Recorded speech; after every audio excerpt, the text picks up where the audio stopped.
أعوذ بالله من الشيطان الرجيم. يا بني آدم خذوا زينتكم عند كل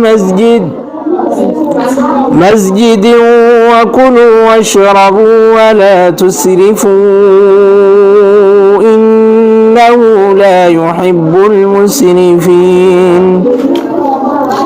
قل من حرم زينة الله التي أخرج لعباده والطيبات من الرزق قل هي للذين آمنوا في الحياة الدنيا خالصة يوم القيامة كذلك نفصل الآيات لقوم يعلمون.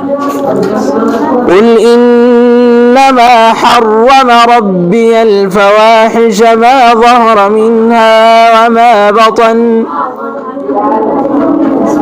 وما بطن والإثم والبغي بغير الحق وأن تشركوا بالله ما لم ينزل به سلطانا وأن تقولوا على الله ما لا تعلمون.